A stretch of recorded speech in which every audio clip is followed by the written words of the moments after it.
तो हेलो बच्चों। ठीक है। इसके पहले मैं एक फ्रिक्शन का वीडियो डाल चुका हूँ जिसमें मैंने स्टैटिक फ्रिक्शन से रिलेटेड आपको चीजें बताई थी। ठीक है। Wait wait wait wait wait, channel को सब्सक्राइब, वीडियो को लाइक करना जरूरी है। ठीक है। तो उसी से मेरे को मोटिवेशन मिलेगा कि मैं फ्री वीडियोस आपको डाल रहा हूँ। तो ठीक है। तो आपको इस लेक्चर से पहले एक फ्रिक्शन वन करके मैंने लेक्चर डाला हुआ है। मैं चेक करके बता देता हूँ क्या लेक्चर है, क्या नाम है उसका। Friction by Arvind Singh. ठीक है। एक लेक्चर है। तो वो लेक्चर आपको देखना पड़ेगा। उसमें मैंने फ्रिक्शन के स्टैटिक फ्रिक्शन बेसिकली उससे रिलेटेड जो बेसिक चीजें हैं वो बताई थी। आज हम लोग क्या करेंगे, काइनेटिक फ्रिक्शन के बारे में बातें करेंगे थोड़ी सी। Angle of repose, angle of friction, इसके बारे में बात करेंगे। फिर कुछ न्यूमेरिकल्स करेंगे। ठीक है। फिर कुछ न्यूमेरिकल्स करेंगे।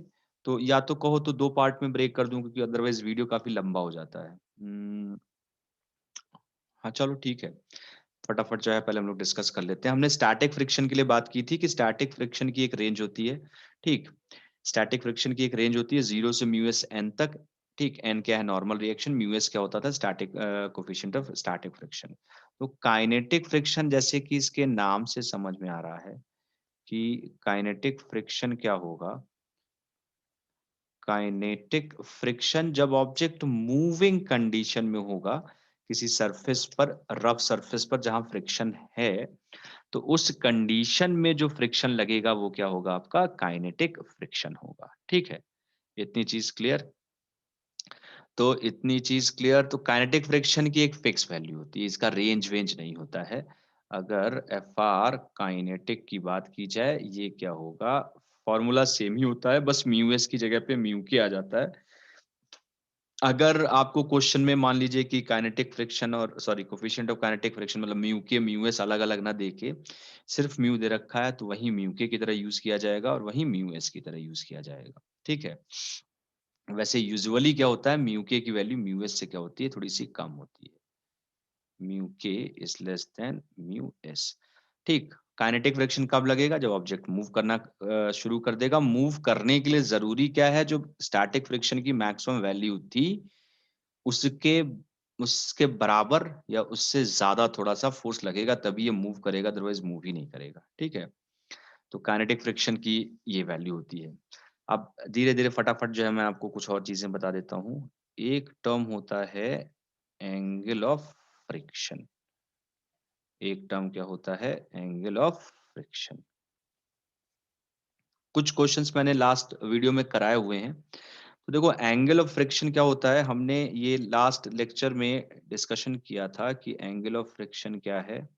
एंगल ऑफ फ्रिक्शन जब भी दो सरफेसेस कांटेक्ट में होती हैं, तो कांटेक्ट में होती हैं तो एक नेट कांटेक्ट फोर्स लगता है। एक नेट कांटेक्ट फोर्स लगा, इसका जो परपेंडिकुलर कंपोनेंट, सरफेस के परपेंडिकुलर कंपोनेंट होता है वो क्या होता है, नॉर्मल रिएक्शन। और सरफेस के अलोंग जो कंपोनेंट होता है वो क्या होता है, फ्रिक्शन। इतनी बात हमने की थी। मान लो इधर की तरफ फोर्स एफ लगा देते, नहीं डायग्राम में गड़बड़ हो जाएगा। तो इन दोनों का जो रिजल्टेंट होगा, इन दोनों का जो रिजल्टेंट होगा, ये आपका रिजल्टेंट आया। भैया देखो अब ये सब डायग्राम कैसे बन रहे हैं, वेक्टर नहीं पड़े रहोगे तो फिर जो है सब गड़बड़ हो जाएगा। ये है एफ कांटेक्ट फोर्स। ठीक। तो कांटेक्ट फोर्स और नॉर्मल रिएक्शन के बीच का जो एंगल होता है इसे हम लोग क्या बोलते हैं, angle of friction. Angle of friction होता क्या है, it is the angle between, it is the angle between net contact force and normal reaction. ठीक है। अब इसकी डेफिनेशन चाहो तो यार लिख लो, 12th वाले बच्चे अगर देख रहे हो तो इसकी डेफिनेशन मैं लिख दे रहा हूं। It is the angle between net contact force, net contact force and normal reaction। ठीक है। कोई समस्या, चलो इसकी बात कर ही लेते हैं। तो यहां से अगर मैं tan ऑफ लैम्डा लिखना चाहूं तो देखो ये जो होगा ये फ्रिक्शन के ही तो बराबर है ना, ये वाला जो फोर्स है ये फ्रिक्शन ही तो है ना। ठीक। तो इस वाले ट्राइंगल में ये लैम्डा क्या हो जाएगा, ये परपेंडिकुलर हो जाएगा फ्रिक्शन अपॉन नॉर्मल रिएक्शन। कौन से ट्राइंगल में? ये ग्रीन वाला, व्हाइट वाला और ये रेड वाला। इन तीन साइड्स को मिला के जो ट्राइंगल बन रहा है उसमें ये एंगल लैम्डा चाहिए अपने को। तो एंगल के सामने क्या होता है? परपेंडिकुलर। और एंगल से लगा हुआ क्या होता है? बेस। और ये हाइपोटेन्यूज होता है। तो tan lambda perpendicular upon base, मतलब क्या हो गया? परपेंडिकुलर क्या है? फ्रिक्शन। इसको हम लोग ऐसे लिख रहे हैं, फ्रिक्शन अपॉन नॉर्मल रिएक्शन। ये क्या हो गया? टैन लैम्डा हो गया। और अगर इसी को हम लोग बात करें इन लिमिटिंग कंडीशन, लिमिटिंग कंडीशन का मतलब समझ रहे हैं? इन लिमिटिंग कंडीशन, इन लिमिटिंग कंडीशन एफ आर जो होता है वो क्या होता है? म्यू एस इंटू एन के बराबर होता है ना। तो टैन लैम्डा मतलब जब object is at the verge of motion, just motion start होने वाली है, तो tan lambda is equal to क्या हो जाएगा? Mu S N upon N. N और एन कैंसिल हो गया। टैन लैम्डा की वैल्यू क्या आ गई? टैन लैम्डा की वैल्यू क्या आ गई? Tan lambda is mu S, lambda is tan inverse mu S. ठीक है। ये स्कूल वगैरह में पूछा जाता है, बोर्ड एग्जामिनेशन में, मतलब 11th का जो होगा उसमें ये चीज पूछी जाती है। अदरवाइज बहुत ज्यादा क्रिटिकल चीज नहीं है। यहाँ पे एक इम्पॉर्टेंट चीज हम डिस्कस कर लेते हैं। देखो, जो नेट कांटेक्ट फोर्स होता है ये भी आपको निकालना आना चाहिए। तो नेट कांटेक्ट फोर्स जो होता है ये क्या होता है? फ्रिक्शन का स्क्वायर प्लस नॉर्मल रिएक्शन का स्क्वायर। जो नेट कांटेक्ट फोर्स होता है, क्योंकि भाई इसी के तो ये दो रेक्टेंगुलर कंपोनेंट है ना, फ्रिक्शन और नॉर्मल रिएक्शन। तो नेट कांटेक्ट फोर्स, दो रेक्टेंगुलर कंपोनेंट हैं तो इसका स्क्वायर प्लस इसका स्क्वायर। इसमें नॉर्मल रिएक्शन की वैल्यू भी अलग अलग जगह पे अलग अलग हो सकती है और फ्रिक्शन की वैल्यू भी आपको निकालनी आनी चाहिए। अगर मूविंग कंडीशन होगी तो काइनेटिक फ्रिक्शन लगेगा। काइनेटिक फ्रिक्शन की वैल्यू तो जो है क्या होती है? आपकी फिक्स होती है, ये म्यू के इंटू एन होती है। लेकिन अगर मूविंग कंडीशन नहीं है, ऑब्जेक्ट स्टेशनरी है, अगर ऑब्जेक्ट स्टेशनरी है तो उस कंडीशन में आपको सोचना पड़ेगा। उस कंडीशन में आपको सोचना पड़ेगा भाई, जो ऑब्जेक्ट स्टेशनरी रहता है तो उस केस में हमने डिस्कशन किया था कि जो फ्रिक्शन होता है that is equal to applied force, क्योंकि अप्लाइड फोर्स उसको मूव कराने की कोशिश कर रहा होगा। जैसे एक छोटा सा क्वेश्चन कर लेते हैं, चलो अच्छा इस पे। अब मान लो एक इंक्लाइन प्लेन है, इस पर ये एक ब्लॉक रखा हुआ है, इसका मास है m, ये एंगल है थीटा। दो कंडीशन में बात की जा रही है। एक कंडीशन ये कि ये ऑब्जेक्ट रुका हुआ है, तब कांटेक्ट फोर्स बताओ। और ये ऑब्जेक्ट मान लो नीचे की तरफ स्लाइड कर रहा है, तब कांटेक्ट फोर्स बताओ। ठीक है, पहली कंडीशन जब ये रुका हुआ है, इट्स नॉट स्लाइडिंग डाउन, तो अगर ये स्लाइड नीचे नहीं कर रहा है तो उस कंडीशन में कांटेक्ट फोर्स बताओ। और अगर ये स्लाइड कर रहा है नीचे की तरफ तब कांटेक्ट फोर्स बताओ। इन दो केसेस में बात की जा रही है। तो आप अगर इसको पॉज करके जो है नोट करना चाहते हो नोट कर लो। ठीक है, बिल्कुल इसको पॉज करके आप नोट कर लो और इस क्वेश्चन को भी पॉज करके ट्राई कर लो। तब तक हम जो है नेक्स्ट पेज पे चलते हैं। चलें नेक्स्ट पेज पे कि रहने दें? चलें, चल ओ, चल ओ। तो नेक्स्ट पेज पे अगर बात की जाए, ये एंगल ऑफ रिपोज लिखा हुआ है। चलो अच्छा, इसको मैं मिटा देता हूँ, इसको मिटा देता हूँ। इसको नेक्स्ट हम लोग डिस्कस करेंगे, लेकिन पहले इस क्वेश्चन को तो कर लें, तब डिस्कस करेंगे ना। देखो, अगर ये रुका हुआ है, व्हेन ऑब्जेक्ट इज रुका रुका हुआ है, ठीक है। तो अगर रुका हुआ है तो सारे फोर्सेस बैलेंस हो रहे होंगे ना। तो अगर इसका हम फ्री बॉडी डायग्राम बनाएं तो इस पे इधर की तरफ क्या लग रहा है? एम जी साइन थीटा तो लगेगा, इसी कारण से ये स्लाइड करता है। और नीचे स्लाइड करने से रोक कौन रहा है? फ्रिक्शन। और इसी एम जी का एक कंपोनेंट इधर की तरफ क्या आता है? M G cos theta. अगर इधर सरफेस के परपेंडिकुलर क्या लगा? Normal reaction. तो अगर ये रुका हुआ है तो मतलब फ्रिक्शन किसके इक्वल है? Friction is equal to M G sine theta. और नॉर्मल रिएक्शन तो इस केस में एम जी कॉस थीटा के ही इक्वल होता है। एम जी कॉस थीटा के ही इक्वल होता है।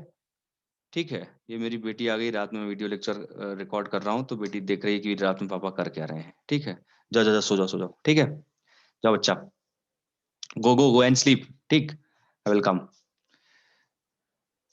डर गया मैं तो उसको देख के, सही में इधर आ रही थी। तो देखो अभी हमने क्या बात की कि जो कांटेक्ट फोर्स है, contact force is square root of friction का स्क्वायर प्लस नॉर्मल रिएक्शन का स्क्वायर।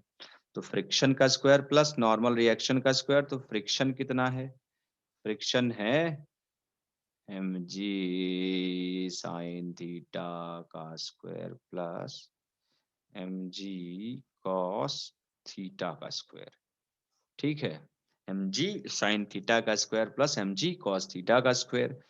तो भैया अब थोड़ी सी गणित तो लगा ही लो, थोड़ी सी गणित लगा ही लो। mg कॉमन ले लो, mg का स्क्वायर कॉमन ले लिया, साइन का स्क्वायर बचेगा, sine square theta plus cos square theta 1 हो जाएगा।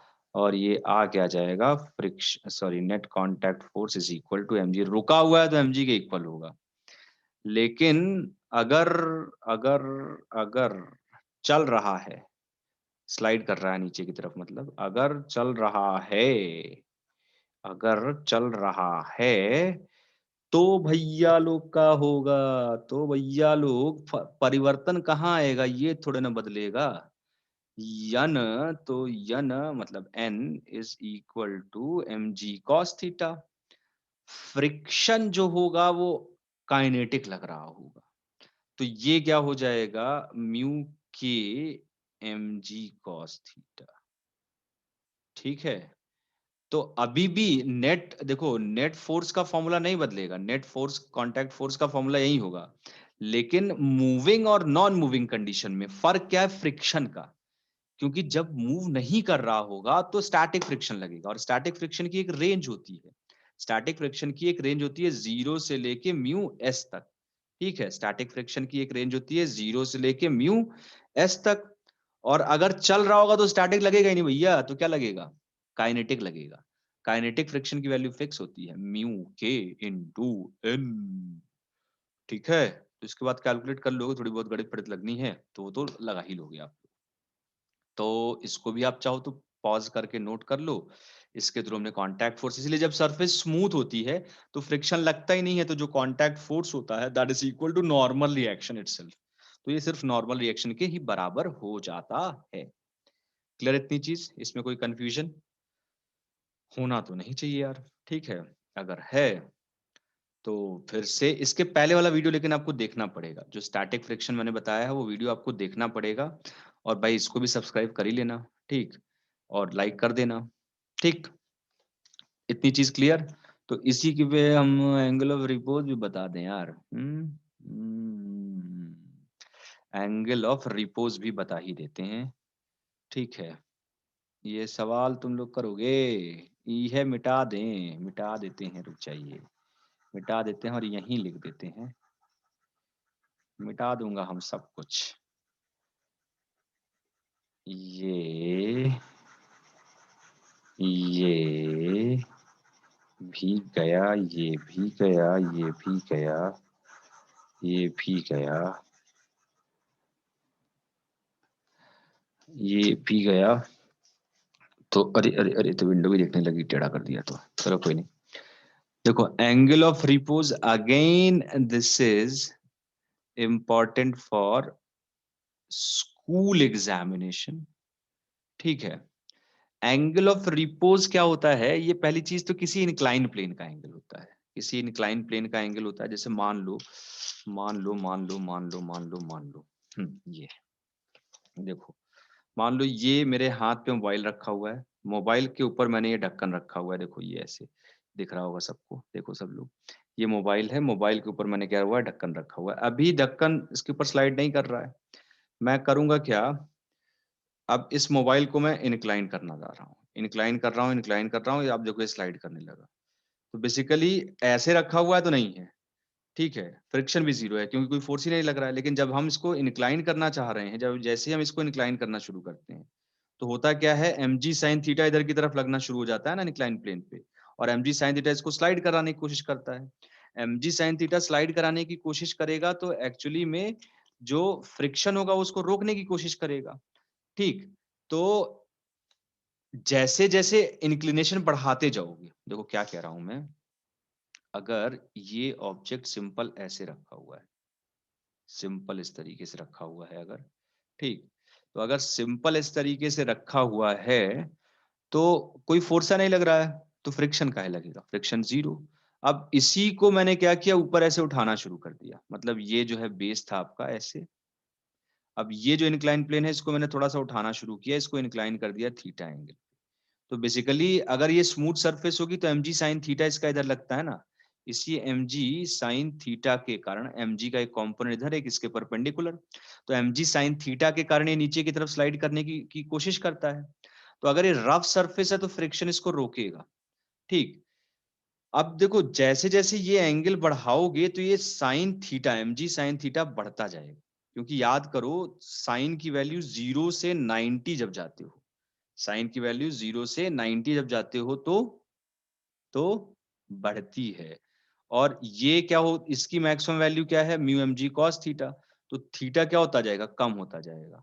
कॉस थीटा, सॉरी थीटा बढ़ रहा है, कॉस थीटा क्या होगा, कम होता जाएगा, क्योंकि कॉस थीटा की वैल्यूज याद रखो, याद करो, कॉस 0 1 30 30 इज √3/2 1/√2, ठीक, 1/2 और 90 पे क्या हो जाता है, जीरो, और साइन 0 पे 0, 90 पे 1, तो 0 से 90 तक जा रहे हैं तो वैल्यू साइन की क्या हो रही है, बढ़ रही है।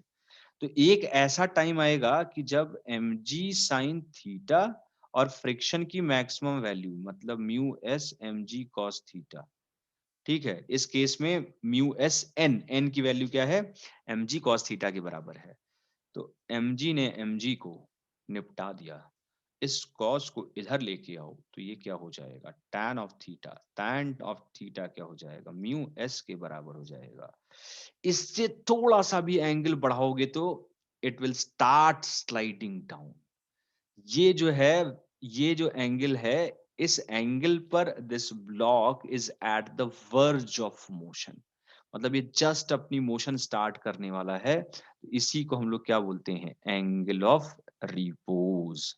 एंगल ऑफ रिपोज को अगर साधारण शब्दों में 12th वाले बच्चों के लिए बात करूं तो ये बोला जाएगा, सॉरी 12th में नहीं, 11th वाले बच्चों के लिए स्कूल एग्जामिनेशन के लिए, ये किसी इंक्लाइन प्लेन का वो एंगल होता है, ये किसी इंक्लाइन प्लेन का वो एंगल होता है जिस पर इस पे रखा हुआ कोई ऑब्जेक्ट जस्ट स्लाइड करना शुरू कर देता है, इसे हम लोग क्या बोलते हैं, एंगल ऑफ रिपोज। ठीक, और अगर देखो तो लिमिटिंग कंडीशन में जो एंगल ऑफ फ्रिक्शन था और ये दोनों क्या है, बराबर हैं, तो कभी कभी जो है ये भी पूछ दिया जाता है, लेकिन ये लिमिटिंग कंडीशन में ही है, हमेशा बराबर नहीं होता है। क्या कह रहा हूं मैं, जो हम लोगों ने tan theta is tan lambda is equal to mu S निकाला है, this is in limiting condition ना, हमेशा थोड़ा ना म्यू एस एन के बराबर होगा फ्रिक्शन, फ्रिक्शन तो जो है क्या कहते हैं, इससे कम भी हो सकता है ना, तो हमेशा तो इसके बराबर होगा नहीं। तो लिमिटिंग कंडीशन में म्यू एस के बराबर होगा और वो भी म्यू एस के बराबर है, कौन, एंगल ऑफ रिपोज, तो ये दोनों बराबर हो गए।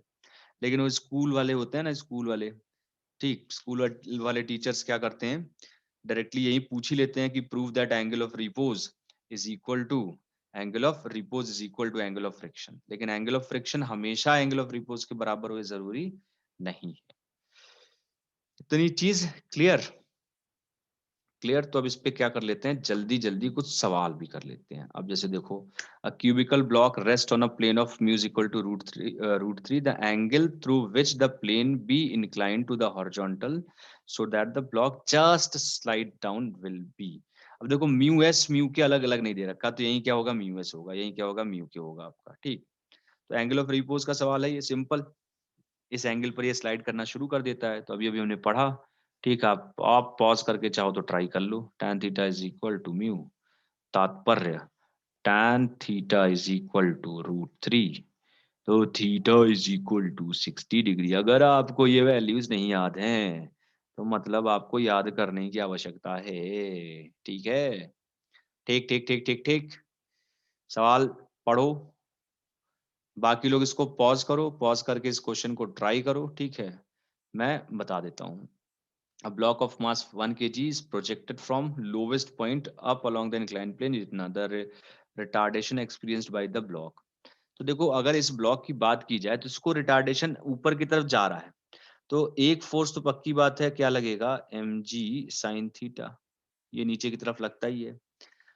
और फ्रिक्शन किधर लगेगा, फ्रिक्शन आपका ऊपर लगेगा कि नीचे लगेगा, तो फ्रिक्शन के डायरेक्शन के लिए भाई देखो इसके लिए इसीलिए पिछले वाले लेक्चर में आपको जाना पड़ेगा, डायरेक्शन के लिए मैंने बात बताई थी कि फ्रिक्शन के डायरेक्शन के लिए हमने क्या क्या तकनीकी अपनाई थी, क्या वर्ड्स यूज किए थे कि स्लाइडिंग और स्लाइडिंग की टेंडेंसी को अपोज करता है, तो ये तो स्लाइड ही कर रहा है ना, स्लाइड किधर कर रहा है, ऊपर की तरफ, तो फ्रिक्शन वहां किधर लगेगा, फ्रिक्शन वहां लगेगा नीचे की तरफ ना, तो फ्रिक्शन वो इधर लगेगा। और कौन सा फ्रिक्शन लगेगा, स्टैटिक की काइनेटिक, मतलब स्टैटिक की काइनेटिक, फ्रिक्शन लगेगा आपका कौन सा, कौन सा, काइनेटिक, क्योंकि स्लाइड कर रहा है, मूविंग कंडीशन है भाई लोग, ठीक। तो इस पे जो नेट फोर्स वेलोसिटी के ऑपोजिट लग रहा है वही तो इसको रिटार्ड करेगा ना, उसी कारण एक्सेलरेशन बनेगा। तो आपका mu M G cos theta plus M G sine theta is equal to M A हुआ ना, इधर की तरफ का जो नेट फोर्स था फ्रिक्शन, काइनेटिक, काइनेटिक क्या होता है म्यू के इंटू एन, एफ आर क्या होगा म्यू के इंटू एन, तो म्यू ही दे रखा है डायरेक्टली, तो म्यू मैंने बताया था म्यू अगर दे रखा होगा तो that will be treated as mu S as well as for mu K, तो म्यू के इंटू एन हो गया ये, तो म्यू के इंटू एन अगर ये हो गया तो म्यू के कितना है 0.5, एन क्या होता है इस केस में एम जी कॉस थीटा, तो 1 × 10 M G into cos of 45, ठीक है, तो ये आ गया 5/√2, ये आ गया 5/√2 प्लस ऐसे इसकी वैल्यू रख दो, ये तो 10 ही होगा, ये क्या होगा sine 45 again 1/√2 is equal to 1 into A, mass 1 kg दे रखा है ना, तो a is equal to 5/√2 plus 1/√2, अरे 1 नहीं 10/√2, तो ये कितना आ जाएगा 15/√2 मीटर पर सेकेंड स्क्वायर, और ये ऑप्शन वहां सही हो गया, ठीक है। आप लोग क्वेश्चंस, आप लोग क्वेश्चंस ट्राई करिए पॉज करके, ठीक है, फिर देखिए सही आंसर आया है कि नहीं आया है। अब इसी तरीके से ये क्वेश्चन है आपका, आप लोग ट्राई कर लिए पॉज करके फटाफट। तो a child weighing 25 kg slides down a rope hanging from a branch of a tall tree if the force of friction acting against him is 200 newton, the acceleration of the child is, force of friction acting against him is 200 newton, the acceleration of the child is, slide down कर रहा है, तो 25 kg का अगर देखो है, तो मान लो ई है लड़िकवा, लड़िकवा मतलब चाइल्ड, तो 25 किलो का है, ये 25 किलो का है, तो इसका mg तो नीचे की तरफ लगेगा ना 250 न्यूटन, और जो फ्रिक्शन लग रहा है वो किधर की तरफ लग रहा है, ऊपर की तरफ लग रहा है 200 न्यूटन, तो भाई ये नीचे की तरफ स्लाइड करेगा ना क्योंकि mg ज्यादा है, mg नीचे की तरफ फ्रिक्शन ऊपर की तरफ, ये क्या है mg और ये क्या है फ्रिक्शन। तो अगर इसका हम इक्वेशन बनाएं तो 250 माइनस 200 इज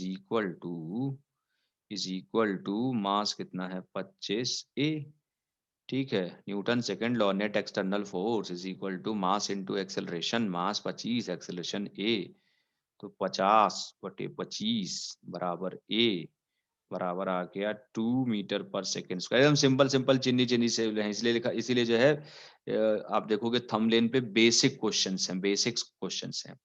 अभी हम इस पे जो है अच्छे क्वेश्चंस भी करेंगे, लेकिन पहले बेसिक क्वेश्चन आपको समझ में आने चाहिए, कैसे करने हैं क्या करने हैं, ठीक है। इसको भी पॉज करिए फटाफट सॉल्व कर लीजिए, मैं फटाफट जो है आपको बता देता हूँ सॉल्व करके। An object of mass 1 kg moving on a horizontal surface with initial velocity 8 metre per second comes to rest after 10 second. If one wants to keep the object moving on the same surface with the velocity 8 metre per second, the force required is, तो देखो किसी भी object को हम किसी surface पे अगर move करा के छोड़ देते हैं तो कुछ देर के बाद रुक जाती है ना, जैसे मान लो 8 मीटर पर सेकंड की वेलोसिटी से मूव करा के छोड़ दिया, तो छोड़ दिया तो मूविंग कंडीशन है तो फ्रिक्शन लगना ही लगना है, कौन सा फ्रिक्शन लगेगा काइनेटिक, तो एफ आर काइनेटिक लगेगा, जिसके कारण इस पे क्या आएगा रिटार्डेशन आएगा। अब इसके कारण अगर रिटार्डेशन आएगा तो ये इसकी वेलोसिटी को कम करता जाएगा, कम करते-करते एक पॉइंट पे 0 हो जाती है। ये तो प्रैक्टिकल ऑब्जर्वेशन भी है अपनी ना, किसी भी चीज़ को रोल करा के या मूव करा के छोड़ दो। साइकिल में पैडलिंग करके छोड़ दो तो कुछ देर बाद रुक जाएगी, ठीक? तो ये तो प्रैक्टिकल ऑब्जर्वेशन ही है और ये होता किस कारण से है? फ्रिक्शन के ही कारण होता है जो वेलोसिटी को कम करता जाता है, ठीक? तो अब भाई अगर इसको इतनी ही वेलोसिटी से मूव कराना है, तो आपको इधर की तरफ जो काइनेटिक फ्रिक्शन है, उसी के बराबर तो फोर्स लगाना पड़ेगा क्योंकि इतनी वेलोसिटी से मूव कराने का मतलब वेलोसिटी कांस्टेंट मतलब एक्सेलरेशन 0, एक्सेलरेशन 0 मतलब इस डायरेक्शन में नेट फोर्स 0। यही तो बात हुई ना? इस डायरेक्शन में नेट फोर्स 0, जिस डायरेक्शन में नेट फोर्स 0 होगा, उस डायरेक्शन का एक्सेलरेशन क्या होगा? 0। एक्सेलरेशन का काम क्या होता है? फोर्स का काम होता है एक्सेलरेशन। एक्सेलरेशन का काम वेलोसिटी चेंज करना। तो अगर वेलोसिटी चेंज नहीं हो रही है तो एक्सेलरेशन 0, एक्सेलरेशन 0 मतलब फोर्स 0, फोर्स मतलब नेट फोर्स, ठीक है? तो फ्रिक्शन के बराबर ही लगेगा, ठीक? तो फ्रिक्शन लगा लेते हैं हम लोग भाई, निकाल लेते हैं। Comes to rest in 8 second. Initial velocity is 8 meter per second. Final velocity is 0. जो समय लग रहा है, टाइम जो लग रहा है वो 10 सेकेंड्स लग रहा है। और एक्सेलरेशन निकाल लो भैया, एक्सेलरेशन निकाल लो। कैसे? v is equal to U plus A T का यूज करके। ये हो गया 0, ये 8। मास निकालना है का? नहीं, पहले एक्सेलरेशन निकालें। तो प्लस ए इंटू 10, तो ए इज इक्वल टू कितना आ गया? 8/10, माइनस तो आ ही रहा है 0.8 मीटर पर सेकेंड स्क्वायर। तो फोर्स क्या हो जाएगा? Mass into acceleration. मास कितना है भैया? 1 kg। तो 1 इंटू 0.8 न्यूटन। तो ये क्या हो जाएगा? 0.8 न्यूटन। ये फोर्स आ गया, ठीक है? सिंपल सिंपल क्वेश्चन है, बहुत टिपिकल क्वेश्चंस नहीं है, ठीक? तो बहुत टिपिकल क्वेश्चन नहीं है, आप इसको जो है ट्राई करके इसको सॉल्व कर लीजिएगा, ये भी क्वेश्चन सॉल्व हो जाएगा। फटाफट जो है ट्राई कर लीजिएगा। Heavy box is slide across a rough floor with an initial velocity इतना, it stops moving after 8 seconds. The average resting force of इतना, the mass of the box. तो इसमें यार देखो डायरेक्टली फोर्स दे रखा है तो हम एक्सेलरेशन ना निकाल लें। सेम टाइप का क्वेश्चन है। Initial velocity, final velocity 0, initial velocity 4 meter पर सेकेंड, जो समय लगता है रुकने में वो लगता है 8 सेकेंड्स, ठीक? और जो फोर्स लग रहा है वो 10 न्यूटन। तो पहले तो इतनी इन्फॉर्मेशन का यूज करके आप एक्सेलरेशन निकाल लो। 0, 4 प्लस 8 इंटू ए। तो यहाँ से अगर ए निकालोगे तो -4/8 मतलब -1/2 मीटर पर सेकेंड स्क्वायर, ठीक? तो F इज इक्वल टू क्या होता है? ma होता है ना। m कितना है? मास ही तो निकालना है, इंटू 1/2 इज इक्वल टू 10। तो m is equal to 20 kg। आ गया आंसर ये वाला, ठीक? वाइट पे वाइट लिखूंगा तो कैसे दिखाई देगा? तो ये वाला एकदम चिंदी चिंदी सवाल हैं, कोई डिफिकल्ट क्वेश्चंस नहीं है, ठीक? तो अब एक काम करते हैं, इतने ही क्वेश्चंस करेंगे, फिर इसके बाद वाले क्वेश्चंस जो हैं कुछ अच्छे क्वेश्चंस नेक्स्ट क्लास में करेंगे, क्योंकि वीडियो नहीं तो बहुत लंबा हो जाएगा और लंबे वीडियो मैं जानता हूँ कि आप लोग देखते नहीं हो। सो जो है आप इतना देख लीजिए, फिर नेक्स्ट वीडियो मैं अपलोड करूंगा, ठीक? फ्रिक्शन की एक मैं आपको प्लेलिस्ट बना दूंगा, ठीक? उसी में तीनों वीडियो रहेंगे, 3-4 क्वेश्चंस के जो है 2-3 वीडियो और बना दूंगा मैं, ठीक है? चलो भाई, ठीक है। राम राम, ठीक? Bye bye, ta-ta. मिलते हैं नेक्स्ट क्लास में। चलो, बाय बाय बाय।